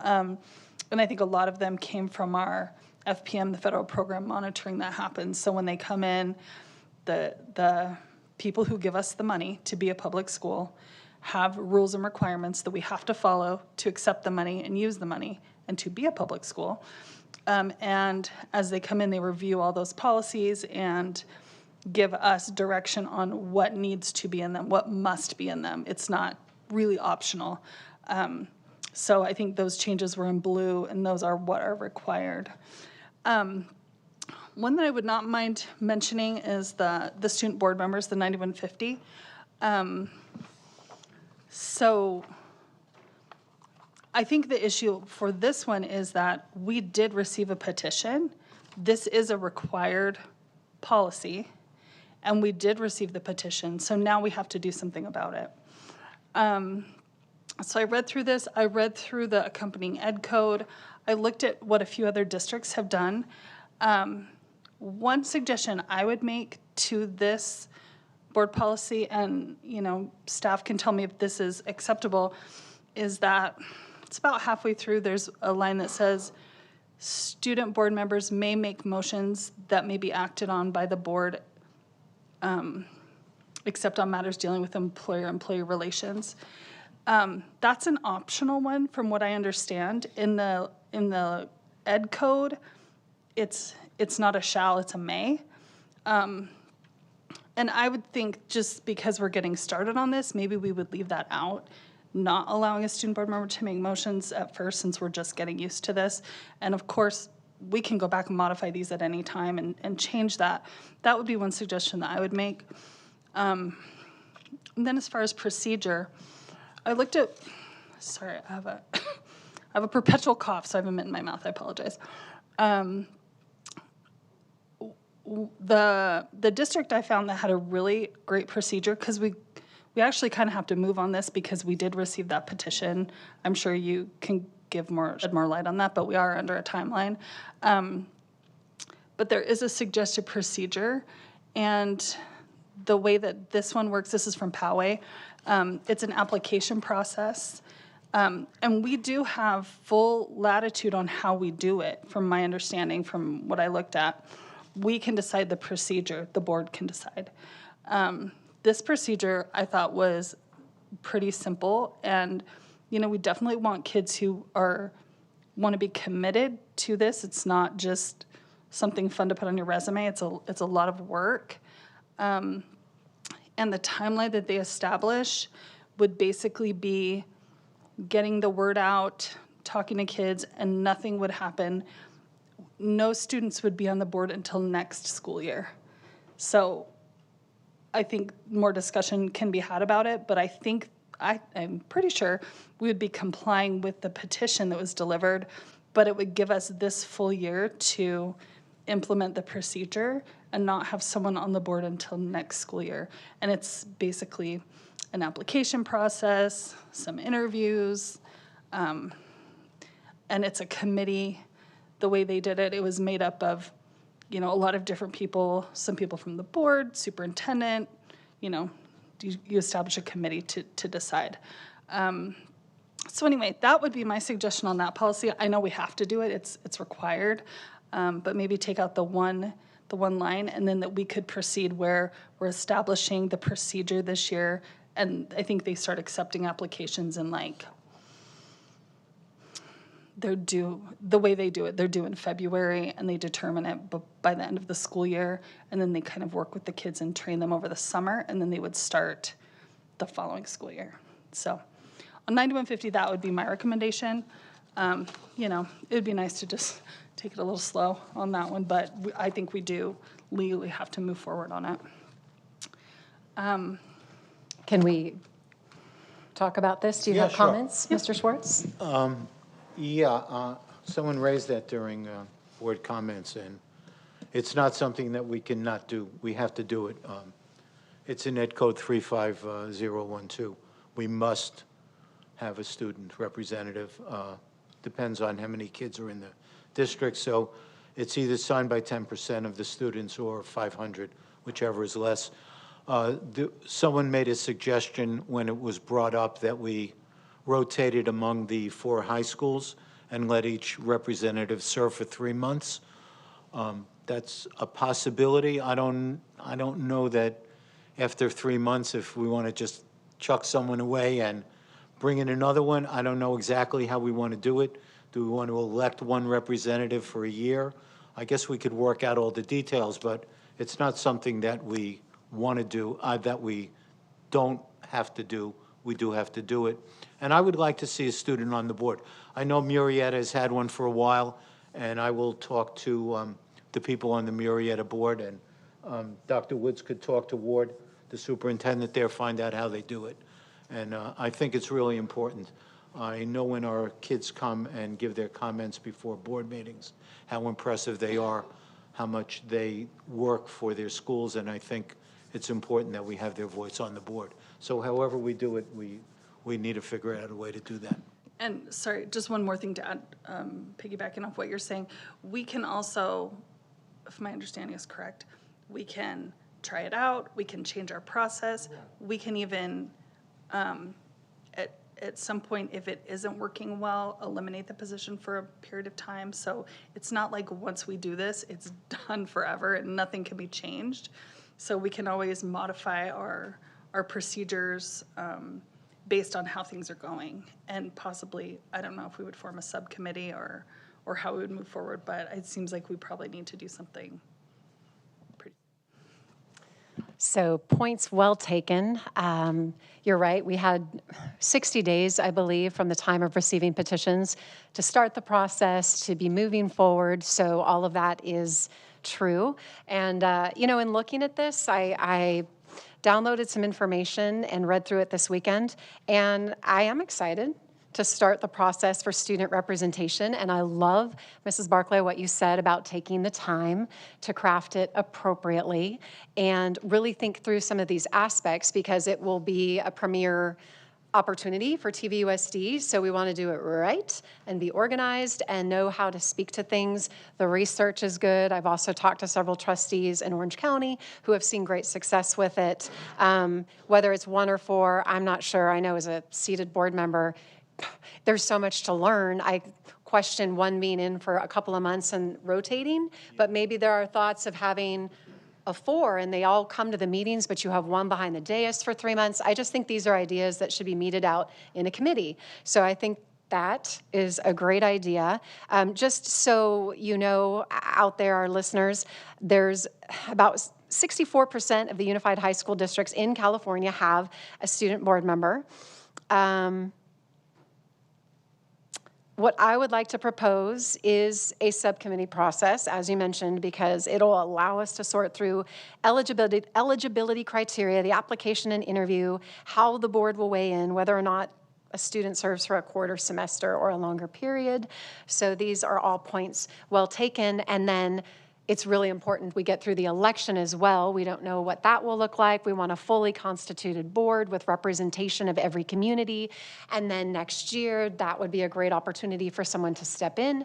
It would give us a good thing to run for as a board to kind of set the pace, do some things differently, and know that we've got that opportunity for students. And we can make a difference with that. So. I was going to say, I'm on the ASB committee, and I would talk to the high school ASB people, kind of throw it out to them to get some suggestions, because they're the ones who deal with the student leaders in their school. And again, I would contact Marietta, talk with them, see how they do it, and we can come up with, we can talk about it, flush it out, and agree on how we want to do it. But I don't think we should rush into it. We don't want to just get it started and then maybe have to kill it. So, yeah. Mr. Schwartz, would you like to form a committee with me? Would you be Sure. open to that? Yeah, or Mrs. definitely. Barclay? Yeah, sure. Yeah, we can work Okay. work together on it, definitely. We include, I guess, Dr. Velez and Dr. Woods. We can work on And that. I can- Maybe bring I can in some share of the, with you guys some of the, information bring that I in have. some of the PTA presidents or some of the high school ASB people to meet with us, or even some of the high school student presidents, get their I think it's important that we get the, excuse me, the feedback of the students themselves, see what they think and how they want to be involved and get their opinions, and then we go from there. Not a rush, but we want to make sure it's something that's going to work. Great. Okay, Yep. I think perfect. protocols, parameters, understanding the process would be great to go through, and communicating that with students, because people have reservations about this. So we're going to do it right. Absolutely. Okay. Do we need to vote on the subcommittee? All right. Got direction. We're good. All right.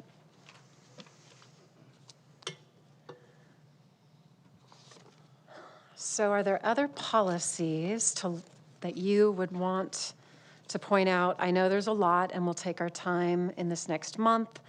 I know somebody, I think Mrs. Massa might have mentioned meeting conduct, and that'll be an important one for us to sort through. I did just want to briefly refer to this because I heard from a couple of people tonight, and of course we want to honor consistency in the meetings, so we'll work towards that. This says, without taking action, board members or district staff members may briefly respond to statements made or questions posed by the public about items not appearing on the agenda. Additionally, on their own initiative or in response to questions posed by the public, board members or staff members may ask for a question of clarification, make a brief announcement, or make a brief report on their own activities. So that'll be something further to explore. I think as we've gone through the year, there has been time where I wished we could make a clarification because it's important. So that's why I went there tonight, but I also honor the fact that it could open the door then to other conversations or things that roll out. So I do have a desire for consistency with that, and it'll take some time to go through this. So just wanted to note that. I'm sure, like I've done, you've done your homework, read through. I think it's important to keep in mind as we filter through this process and come back that who knows, we may have 4 new board members in December, we don't really know. My perspective is that in being judicious and prudent, there may be some things that would need a fully constituted board. There's representation from all communities, so I know as we study and read through that, that can play into it, and then we'll have opportunities to meet with Dr. Woods or with staff, so I'm looking forward to that this month, so we can continue forward. And I hear what you're saying, but I do believe, correct me if I'm wrong, we do have to get these approved next month because that was required by the federal program monitoring. Is that true? Yeah, Dr. on Woods? some of them, that is true. Some of them? Yeah, we're looking at that, and we have a spreadsheet that we can give you that kind of lays that out. Okay. We did pick the 20 most time-sensitive board policies to bring to you this time. Yeah. Can we just agree we'll do our due diligence this month? We'll go through them. If we have any thing that's critical that needs to be revised, we'll come back and I don't want to sit here and go through each one and have a meeting till 1:30 in the morning. Let's just agree to take our time, study them at home, go through them. If we really think that something is outrageous or not right, we can talk about it. But if we're following the law and the Ed Code and CSBA directives, we pretty much have to stick to what we've already gone through. So I think going through them, seeing all the corrections was really helpful and beneficial to making sure that our policies are up to date.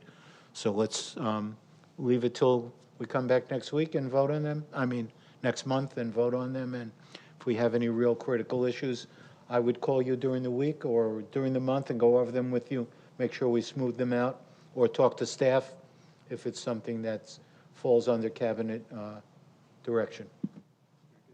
I want to thank those of you who came and shared your thoughts tonight. And if you're listening out there and you want to give us your perspective, please email us. Go ahead and do that because I think that's important. So thank you. All right. Are we moving on to negotiations update? Mr. Arce. Thank you, Mrs. Guerzamo. Most of our combined TVUSD, TVA negotiations teams have actually been enjoying a well-deserved break this summer. Successor negotiations will resume when school starts again in August, and we look forward to continuing our collaborative efforts with TVA. At that time, our next negotiation session with CSEA will be held on August 26th. We look forward to discussing ongoing bargaining topics along with any concerns related to the transportation item approved tonight, and we want to reiterate once again that we care deeply about all of our employees, including our transportation staff. Thank you, Ms. Guerzamo. Thank you. All right. It's 7:45. We are on to board comments. Mrs. Barclay, Mr. Schwartz. Everyone's looking at me. I guess it's my turn.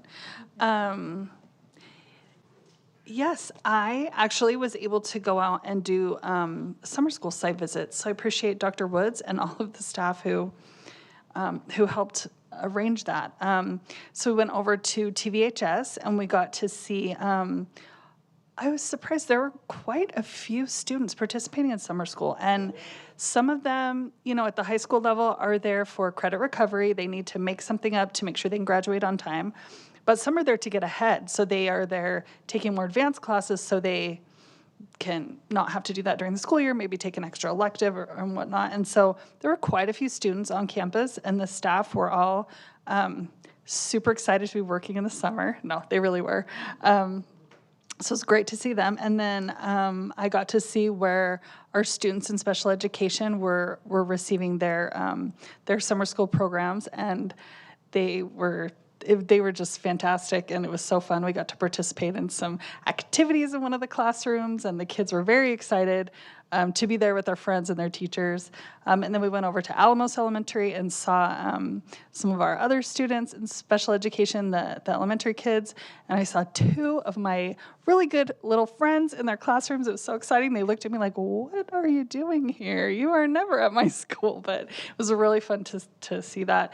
And the really dedicated staff, a lot of teachers and take that summer break, which is very well deserved, and the ones who are willing to come and work all summer. A huge thank you to you, because we could not serve these students with special needs or our high schoolers without teachers that are willing to take on those extra jobs. So I know that the parents and the district really appreciate the efforts of those teachers.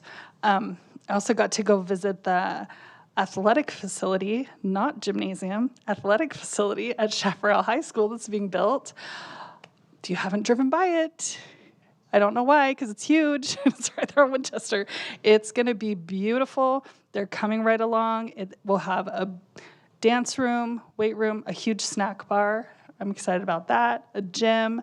And my favorite part is going to be the cut metal mural on the outside by the street. It's going to be very striking and really just a showpiece for the community. And the rumors are it's going to be open for spring sports, so we'll see. No promises, but there are rumors about that. But yes, it was wonderful, and I really appreciated Mrs. Lash and Mrs. Perez for making the time, and I know a couple people stayed late so that we could go, but they were very kind, and it was awesome. And I also just wanted to, there has been a lot of talk tonight about the new assembly bill and a board policy that might be in conflict. And I think there is going to be a letter going out. We received some direction from CDE regarding a complaint on that. And so, Dr. Woods, is there? Yeah, that's correct. There was a complaint filed with the CDE. They rendered a decision, a determination. They sent me a specific letter. There is specific language that needs to go out regarding Board Policy 5020.1, specifically 1A, 1B. Those two items have to have language attached to it. We'll send that to students, parents, and staff members by Thursday. Yes, okay. So just so the community knows, it's not that we're not addressing that, it's just being addressed through a different route currently, and then, we'll proceed after that. So anyway, thank you, and I hope you guys are all having a great summer. Were you following me around? Because I was at TV twice for summer school. It was really amazing. I want to thank Joe Ballard wasn't there because he was busy. I want to thank Tim Mann, who's the assistant principal at Vail Ranch, for showing me around. As Allison said, some kids were there for credit recovery and some were there for advancement. And yo visité un clase español y tuvo el placer de hablar con los alumnos y los maestros. As many of you know, I was a Spanish major, so I love to visit our Spanish classes and speak in Spanish. It kind of keeps me in the loop and refreshes my memory. I also visited Summit to see what's going on there. Again, I'm going to impress upon everybody, please try to make a plan to visit that school. It is just beautiful. Same thing, I did visit Shep to see what's going on there. It's just crazy construction. I want to welcome, I have two new principals in my trustee area. I want to welcome Dr. Amber Lane, who's going to be the new principal at Great Oak High School. I know she was here, but she's not here anymore. Well-deserved. I want to welcome Amy Ricken to the district office, who I know her experience is going to be phenomenal for us. I also want to welcome Carolina Pina, who's going to be the new principal at Tony Tobin. And I want to welcome Dr. Manny Graniel to Temecula Elementary School. I know they're going to love him there. He's going to do a phenomenal job. I also want to congratulate our own Jimmy Evans on receiving his award for communications. I know we're going to display it prominently when we get it and we show it to everybody. As far as student board members, it's something that we're going to need to deal with, and hopefully we'll work it out so that we do have a student representative real soon. I heard the gentleman talk about not complying with laws. That's not something we do on the board, sorry. We do have to comply with every law and not disregard them. We have to protect our students and our teachers. And so I know there's a big hubbub about that bylaw. We have the passage of AB 1955, which goes into effect in January. We got the letter from the Department of Education about it. And Dr. Woods is going to send out letters to everybody and let them know what's going on. And I just want to thank everybody for being here. I know it's a summer, and I know everyone's like, can I take a rest? But it's important that you guys stay involved. We need to see you here and hear what you have to say. And please, reach out to us. If you have something you want us to do, send us an email, get in touch with us so we can work on the issues that are important to you. So have a great summer. I will see everybody when school starts in August.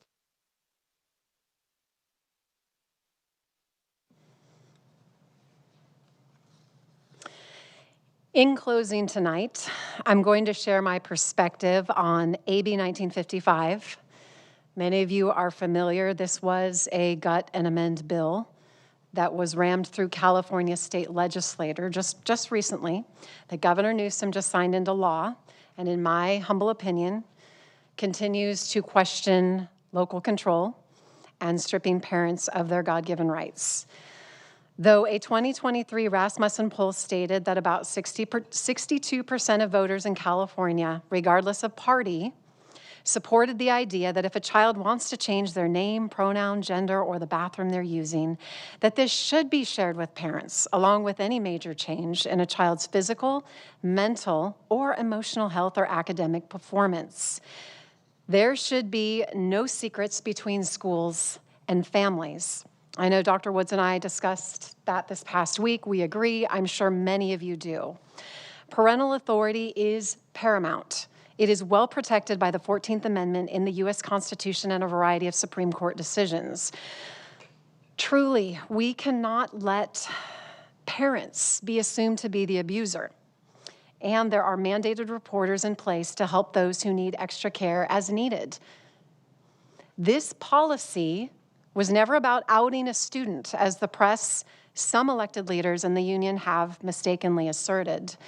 And yes, just for clarification, because I'm here to speak some truth, the California Teachers Union was a major supporter of the bill. You can do the homework and research. The question is also important to know that a Riverside County Superior Court judge, Judge Keene, he weighed in on this. And he found that the parent notification policy is not discriminatory because it applies equally to cisgender and transgender/gender non-conforming students. So that was a win for this board and the decision made by a prior conservative majority. What parents need to know is that this legislation that Newsom just signed is being challenged. There could be a stay, there could be an injunction.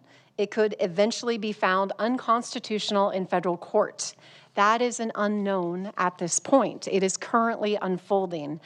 Obviously, if it's officially California state law enacted in January of 2025, we will speak to it with changes as needed. We are not above the law. In the meantime, as I mentioned, the former majority passed this policy for very important reasons. It's to protect our parents and our students. We will keep you updated, and just know you will always have the ability to ask questions. So you will see a letter go out, but understand the law does not go through, and that's if it doesn't get held up somewhere in January of 2025. Moving on. The California Teachers Union and Temecula Valley Educators Association did pour tens of thousands into the recent recall of our board president. They have a constitutional right to do so. All citizens have a constitutional right to organize for this purpose. I also have the right to give you the fallout and the facts. The Temecula Valley Educators Association received $49,726 in donations to put towards the recall campaign, spending $17,403.04 according to their 460 form. $36,300 of that came from the California Teachers Association before the June 4th election.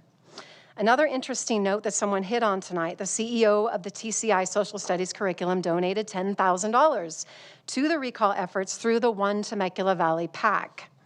When you consider the interwoven relationships of teachers, activists, the curriculum industry, Sacramento, all the things, it's actually amazing that this recall only succeeded by a little over 200 votes. Someone brought up a conflict of interest in looking at policies. I think all the way around, we should look at these things. So those are up for discussion. Here's the humdinger. On top of all of this, Dr. Komrosky's recall election subsequently followed by placing that seat on this November's ballot, so Area 4 will get to vote, will cost taxpayers, you, I, the district, somewhere around $160,000. Now, because the One Temecula Valley PAC didn't do their homework with due diligence, the fact is that he could turn around and run and win again in November. We don't know. I'm not advocating for that. You figure it out, do your homework, Temecula. But the issue is, after months of chaos and duress throughout our communities, school campuses, all the dollars spent, he could be back. Okay? Not only that, but the One Temecula Valley PAC has denounced the Riverside Office of Voters for not following the spirit of the law. We're not supposed to follow a spirit, we're supposed to follow the law. They were derelict in examining the particulars in a responsible and transparent way while projecting that the ROV is to blame. Throw in another $75,000 for the seat Danny Gonzalez abdicated after consistently being hounded by some of the groups. You can understand why he went the way of Elon Musk and took his family off to Texas. Next, I'm going to speak to a couple of lies that are being discussed on a Temecula podcast designed to work hand in hand with the PAC and malign opposition. Lie number one, that my goal and others like me is to Lie number one, that my goal and others is to defund and tear down public education. This is emphatically false. I believe our schools are a vital part of the community on a local, on a county, and on a statewide level. We have so much work to accomplish for the good of all of our students. And though we are well-funded as a state, we don't always have the best outcomes. We're ranked 37th in K-12 education according to the U.S. News and World Report. I believe some of this can be attributed to entrenched establishment interest, the collusion with Sacramento and Union Power, et cetera, et cetera, et cetera. Further, it looks like our governor may be putting billions of dollars in federal education funding in jeopardy with his recent attack on parental rights. It's FERPA. So while you're pointing at me and people like me, our state continues to lose families. Walk in the neighborhoods, you'll hear it, we're losing them. To homeschooling, community pods, charter schools, private schools. And I totally support parent choice. Parents need to evaluate that. But who's destroying and dismantling public education? I'd make a case that it's not me, okay? At the same time, progressive organizations are busy filing recalls all over the state of California against people like me for refusing to adopt and stamp the status quo. This while running resistance, weaponizing lawfare, creating chaos, and then claiming to be the victim. The playbook is the same everywhere. So here's what I have to say to you, Temecula. Look at your local government candidates, city council, school board, all of them. Do your own homework. Look at who's endorsing whom. Where is the money originating? Where's the money trail? Because that will usually tell you something. I'm not going to tell you who to vote for. You do it. You can help make our community stronger. We all have a part to play. Lie number two, I just have two. The idea that I'm a Christian nationalist and therefore a threat. Look, I love this country. I'm a woman of faith. I am not a cult member who supports the idea of capturing society through authoritarian means. So stop with the religious bigotry. On your recent podcast, you apparently alluded to the fact that we're on opposite sides. So I'm the enemy. In essence, gentlemen, you have made this season partisan, not me. While I'm accused of being a fascist, I've heard it all. Nazi, and that I'm controlling others. It's interesting to me to examine the network and connections of groups like the One Temecula Valley PAC, the state and local union, different groups throughout Temecula, like Temecula Valley. It's an intertwining of people, positions, and power. They're intrigued by ideas that will transform our schools, our communities, transportation, all in the name of collective good, climate change, 15-minute cities, all the things. So I'm just telling you again, do your research. With the 15-minute city, look it up. To me, restricting a level of freedom into a 15-minute area of tyranny doesn't sound like a good idea for students, our town, or who we are as Americans. And I know I'm talking the big picture here, but when you vote on a local, state, and national level, it all matters. It sounds a lot like a new world order with solutions rooted in socialism and control. I'm not looking for that control. I'm not the individual looking to take over. I'm fighting for freedom. I'm fighting for parents. So join me. I have a vision of where we're going to go, and I'm excited about a new board that will be in place in December, and we'll work together. You can already hear it. We've got a lot of common thoughts, and that's exciting. It's not about making Temecula boring again. It's about the idea of competing academically with the likes of Irvine and Poway. It's about holding the line on policy and pivoting to include new goals in the realm of education. Here's what I do believe, now that you've heard the lies. Every single student deserves the opportunity to pursue great things at TVUSD. They all deserve to be elevated. I have the joy and I have the peace of mind knowing that I am honored to be a part of this. I have not done it all right, but I'm honored to be a part of this. We've got great stuff going on. And look, if we can all watch a former president get shot, jump up, and encourage people all over the world to fight for what they believe in, so can I, so can you. It applies to all of us. We need the inspiration and the courage. Whatever your values are, whatever your beliefs are, get involved, get in the community, make a difference. This is the time to do it. And with civility, and with decorum, and with debate. I'm here to do that. So God bless you and your family as you kick off our brand new school year. It's right around the corner, and I am rooting for you. We are excited for what this next year will bring. So just remember in closing, and I know this was long, but this is one of my very few opportunities to address the community that I love, okay? As I mentioned, get involved, volunteer, and remember, America is the place freedom reigns, and liberty will never die.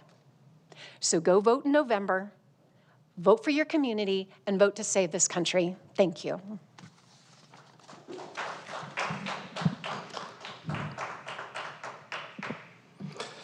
Okay, I would like to call forward Mr. Jimmy Evans and Jody Mueller. These two represent our outstanding communications department. They were recently invited to Seattle, Washington, where they received a number of national awards. First time, I think, in the district's history. Jimmy, I know we'll say a little bit more. I believe there was a Golden Achievement Award for the Hi-Fi program. I know that was a big one. There was also a couple of publications and digital media excellence awards in the video publications you do, and the newsletter that's done weekly.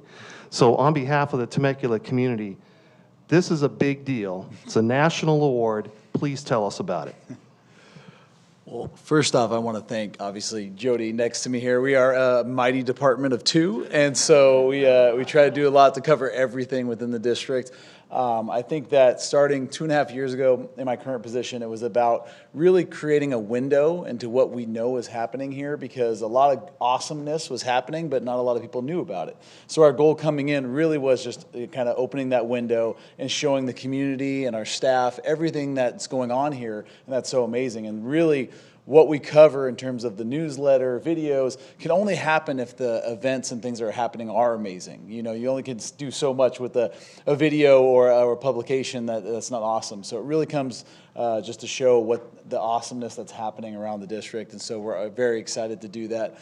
In terms of the awards and so forth, it's really about making sure that the community knows what's happening. We want to make sure that people are engaged. We want to make sure that people are excited. And on top of that, we want to make sure that our staff and our students are proud of what's going on here. And you can't do that unless you really show the community and show parents and students all the stuff that's happening. So I think that it's opening that window once again and really just sharing what's happening. So we want to thank everybody for this, and we want to encourage everyone to follow us on social media and continue to follow us. I know that we get somewhere between 25 to 30,000 views usually on our newsletter, and just like we encourage people here at the board meetings to get involved, a great way to know what's happening in our district is to really catch up on our newsletters. And I know that Jody really helps out a lot with our s'more newsletters and tries to do everything we can to make them really amazing along with our videos. So just want to thank you, and also thank you, my partner in crime over here, Ms. Jody Mueller. We appreciate for obviously the recognition and for the opportunity to just share the district story. Thank you.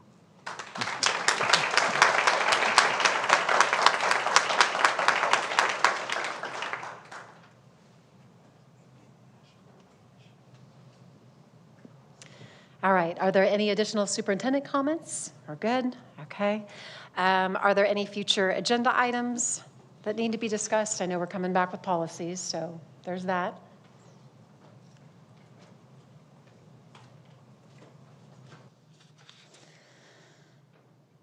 All right, we'll move on to the announcement of the next meeting. The next regular open session business meeting of the Governing Board of Education is scheduled for August 27th, 2024. This meeting is adjourned now on July 23rd, 2004 at about 8:08 p.m. Thank you for being here.